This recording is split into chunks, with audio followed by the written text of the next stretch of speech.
নমস্কার বন্ধুরা, আমি এখন গঙ্গার পাড়ে রয়েছি। এই নদীর নাম গঙ্গা। এটা প্রায় বাংলাদেশে আছে এবং এই নদীর উৎস হচ্ছে হিমবাহের গোমুখ গুহা থেকে এই দিকে দেখতে পাচ্ছেন চলে যাচ্ছে এদিকে। আর এই যে আমি এখন টোটোয় বসে আছি। তো আমি এই ছেলেটিকে জিজ্ঞেস করব এই জায়গার ইতিহাস সম্বন্ধে। তো আপনার নাম কি? একটু নামটা বলেন আপনার। সলেমান শেখ। সুলেমান শেখ। আচ্ছা, সুলেমান শেখ, তো আপনি এখানে কয়েকদিন ধরে রয়েছেন? এখানে প্রায় 30 বছর থেকে। 30 বছর। তো দেখতে পাচ্ছেন খুব সুন্দর একটা গ্রাম অঞ্চল, যেখানে শুদ্ধ বাতাস এবং নিবিড় পরিবেশ আপনারা পাবেন। এবং আপনি কি করেন? উম, দিনে কত টাকা রোজগার হয়? ওই 600-700। তাহলে তাহলে বুঝতে পারছেন বন্ধুরা, কারোর অধীনে কাজ না করার থেকে নিজের একটা ব্যবসা তৈরি করে নিজেই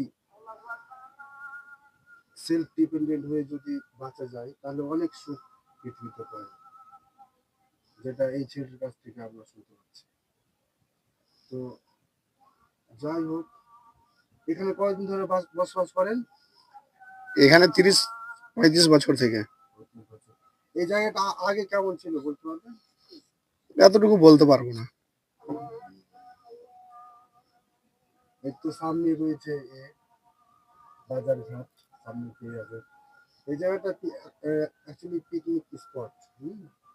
কারণ যখন আপনি যখন আপনি এতে আসবেন, নতুন বছরের দিকে আসবেন, তখন কিন্তু আপনি এখানে অনেক লোককে দেখতে পাবেন, কারণ এখানে ওরা পিকনিক করে।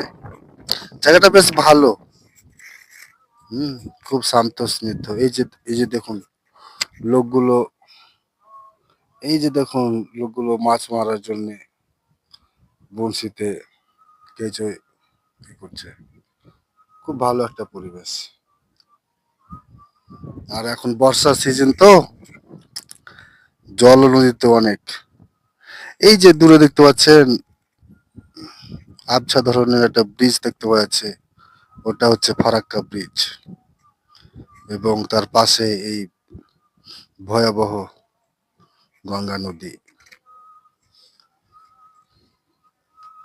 এ নিয়ে আমার একটা কবিতা মনে পড়ে গেল, সেটা হচ্ছে, বাংলার মুখ আমি দেখিয়াছি, তাই পৃথিবীর রূপ খুঁজিতে আর চায় না।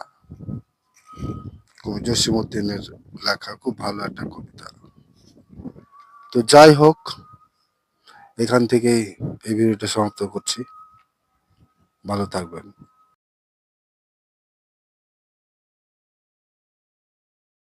না, আর নোংরা সমান।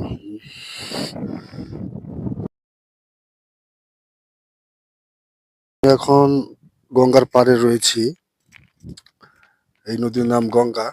এটা প্রায় বাংলাদেশে আছে এবং এই নদীর উৎস হচ্ছে হিমবাহের গোমুখ গুহা থেকে এই দিকে দেখতে পাচ্ছেন চলে যাচ্ছে এদিকে। আর এই যে আমি এখন টোটোয় বসে আছি। তো আমি এই ছেলেটিকে জিজ্ঞেস করব এই জায়গার ইতিহাস সম্বন্ধে। তো আপনার নাম কি? একটু নামটা বলেন আপনার। সলেমান শেখ। সুলেমান শেখ। আচ্ছা, সুলেমান শেখ, তো আপনি এখানে কয়েকদিন ধরে রয়েছেন? এখানে প্রায় 30 বছর থেকে। 30 বছর। তো দেখতে পাচ্ছেন খুব সুন্দর একটা গ্রাম অঞ্চল, যেখানে শুদ্ধ বাতাস এবং নিবিড় পরিবেশ আপনারা পাবেন। এবং আপনি কি করেন? ঢালাই। উম, দিনে কত টাকা রোজগার হয়? ওই 600-700। তাহলে তাহলে বুঝতে পারছেন বন্ধুরা, কারোর অধীনে কাজ না করার থেকে নিজের একটা ব্যবসা তৈরি করে নিজেই সেলফ ডিপেন্ডেন্ট হয়ে যদি বাঁচা যায় তাহলে অনেক সুখ পৃথিবীতে পায়, যেটা এই ছেলের কাছ থেকে আমরা শুনতে পাচ্ছি। তো যাই হোক, এখানে কয়দিন ধরে বসবাস করেন? এখানে 30-35 বছর থেকে। এই জায়গাটা আগে কেমন ছিল বলতে পারবেন? এতটুকু বলতে পারবো না। একটু সামনে রয়েছে বাজারঘাট, সামনে পেয়ে যাবে। এই জায়গাটা অ্যাকচুয়ালি পিকনিক স্পট।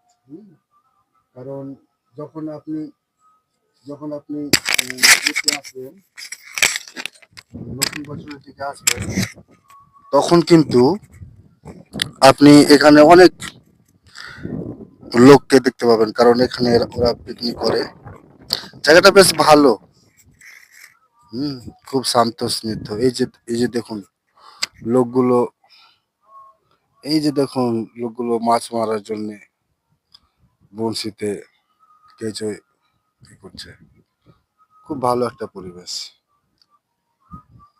আর এখন বর্ষার সিজন তো, জল নদীতে অনেক। এই যে দূরে দেখতে পাচ্ছেন আবছা ধরনের একটা ব্রিজ দেখতে পাওয়া যাচ্ছে, ওটা হচ্ছে ফারাক্কা ব্রিজ। এবং তার পাশে এই ভয়াবহ গঙ্গা নদী। এ নিয়ে আমার একটা কবিতা মনে পড়ে গেল, সেটা হচ্ছে, বাংলার মুখ আমি দেখিয়াছি, তাই পৃথিবীর রূপ খুঁজিতে আর চাই না। কবি জসীমউদ্দিনের লেখা, খুব ভালো একটা কবিতা। তো যাই হোক, এখান থেকেই এই ভিডিওটা সমাপ্ত করছি। ভালো থাকবেন।